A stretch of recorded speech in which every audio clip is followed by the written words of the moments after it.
All right. To quote WCMH, who I believe broke this story, or at least or is the top of the Google search, I should say. Ohio State announced on Monday the athletics department is creating an NIL Edge team to help athletes continue to navigate through the name, image, and likeness era. The first 6 months saw 220 Buckeyes. Keep in mind, those are athletes, not just football players, engage in 608 reported NIL activities with a total compensation value of just under $3 million. I don't know if they're still counting Quinn Ewers. He may push that needle just a smidge. So, Tony, what does this really tell us about what Ohio State's attempting to do in the NIL territory?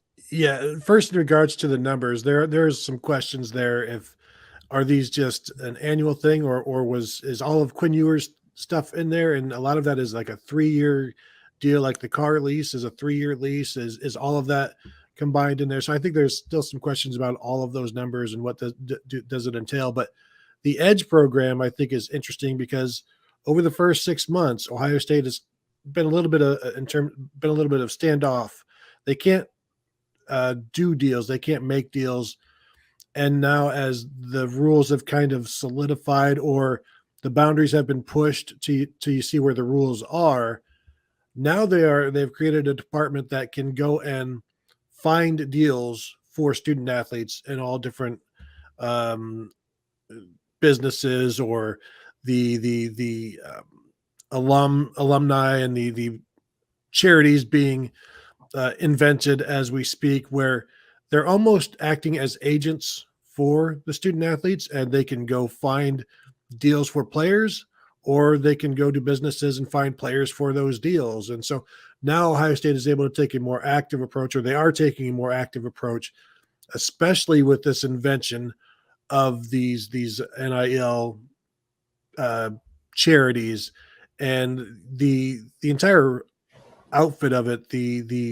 It's all just being you're just figuring out what can be done, what is allowed to be done, what are the ways to get around the existing rules, how do you invent new ways to get money to players.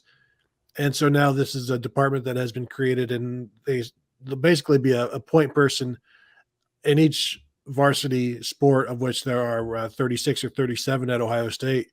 So there's going to be more opportunities for athletes because Ohio State is going to take a more active approach, and it should allow for a more passive approach for the student athletes as well, where they can focus more on the book learning rather than the deal signing.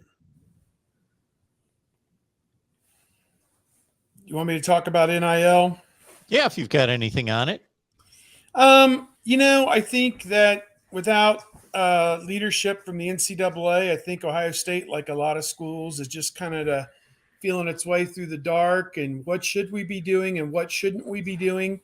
And one of the head coaches, either Coach Holtman or Coach Day, was asked about this back in the fall. And as I recall, how much can the school do to help facilitate and these kind of things? And their feeling was Gene Smith's direction to them was to live within the spirit of the rule, whatever the rule may be. So I don't think anybody has a firm grasp of what the NCAA is going to consider allowable for a school to do. Certainly they can't hire the players themselves to do NIL, but can they work as a de facto third party to help broker or as a matchmaker, so to speak, to, we hear that such and such Ford dealer would like this, this person would be perfect for this, or they're specifically asking about this person, how do we, connect those dots? So again, we're in the infancy of this,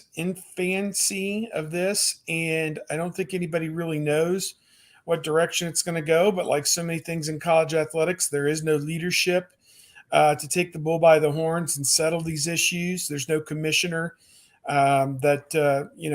basically the NCAA, and this hit me like a ton of bricks this week. Here's one. I was doing a numbers crunch on the scholarships, and I was of the assumption that the super seniors, which Ohio State will have several, would not count toward the 85 this year. Oh, I'm mistaken. The NCAA is now, they're allowing, okay, player X to have a 6th year of eligibility as a super senior, but it counts this year in your 85, whereas last year it didn't. And they did that specifically because there's a lot of schools that don't want to pay for players 86, 87, 88, 89, and 90. Ohio State can afford, an extra 10 guys if they wanted to. They'd find the money and do it. But Kansas doesn't want any part of that. So, and there's more Kansases out there with votes than there are Ohio States. So the schools, and everyone will villainize the NCAA for this, the bad NCAA, set this at 85. It's not the bad NCAA, it's the bad schools who, on one hand, it's the Lord giveth. Kyle Young, you can have a 6th year, but such and such freshman who would ordinarily play at Ohio State, you're going to have to go to Ohio this year because Ohio State's out of scholarships. So, that's my soapbox today on something I discovered that as of today, and this could change. I think there was one head coach already who's come out up in arms about it. I forget who it was, but very eloquent about it, just saying the NCAA has tied their hands in terms of scholarships. It's great they're allowing super seniors, but for the first year there was an allowance, and I guess this year there's not. So that's another example of poor or no leadership from the NCAA at the national level. The NCAA not doing things correctly. Color me surprised on that one. I mean, Lord. I mean, yeah, I think that the whole super senior thing, we weren't really sure exactly how that was going to work in terms of how they were going to count or not. So good get by Steve on tracking some of that information down there. But, I just think getting back to the bigger picture of NIL, I think the biggest concern is that we still see now at this point that there are inquiries being put into certain systems and programs in terms of how their NIL is being put together. And, oh, don't worry, this isn't going to get weaponized. Well, guess what? It's getting weaponized at this point. So, you have to evolve or die with the times. And, if you can walk up to a line and still be in the right, you've got to walk all the way up to that line. So I think that it's important for schools like Ohio State to be as aggressive as possible while maintaining both feet on the proper side of the line of the law of this. But since we really don't know what the law is, I mean, it seems like it's a moving goalpost.